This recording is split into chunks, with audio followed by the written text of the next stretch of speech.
மாட்றாங்க. ஏன் ரஜினி அவர்கள் இதை தடுக்க மாட்டுறாரு? ரஜினி நடிச்சிருந்தா இதை தடுத்துருக்கலாமே. 1400 டிக்கெட்டு சென்னைக்குள்ளே ஒரு தியேட்டருக்குள்ளே விற்கிறாங்க. 9 மணி ஷோ, அதுவும் எர்லி மார்னிங்லாம் கிடையாதுங்க. 9 மணி தான் ஃபர்ஸ்ட் ஷோ. அந்த ஷோக்கு 1400 டிக்கெட்டு. நிறைய இடத்துல 1000, நிறைய இடத்துல 800. யோசிச்சு பாருங்க, இது யார் பண்ணுறா? இதுவும் நம்ம படம் வந்திருந்தா இதுக்கு முன்னாடி கோட்டுக்கு இது பண்ணாங்க. அப்போ எல்லாரும் சொன்ன விஷயம் என்ன தெரியுமா?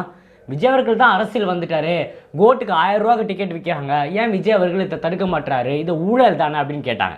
ஸோ அதே மக்கள், அதே பேர், அதே ஊடகங்கள் எல்லாருமே இப்போ ரஜினிகாந்தை பற்றி எதுவுமே பேச மாட்டாங்க. ஏன்? காரணம் என்ன? அது கேட்டால் யாருக்குமே பதில் இல்லை. எல்லோரும் டிக்கெட் வாங்கி படம் பார்க்குறாங்க, அதை பற்றி பெருசாக இல்லை. நிறைய நியூஸ் சேனல்லாம் பார்த்தேன், கவுண்டரில் போய் டிக்கெட் கேட்குறாங்க, அவங்க சொல்கிற ரேட்டு எல்லாமே வீடியோவோடு எடுத்து ரிலீஸ் பண்ணியிருக்காங்க. ஸோ அது யார் என்னன்னு தெரியுமா? ஆனால் இப்போ ஜனநாயகம் ரிலீஸ் ஆகும், ஜனவரி மாதம் ரிலீஸ் ஆகும். தலைவரோட, எங்கள் தலைவரோட கடைசி படம் உங்கள் எல்லாருக்குமே தெரியும், ஜனநாயகம்.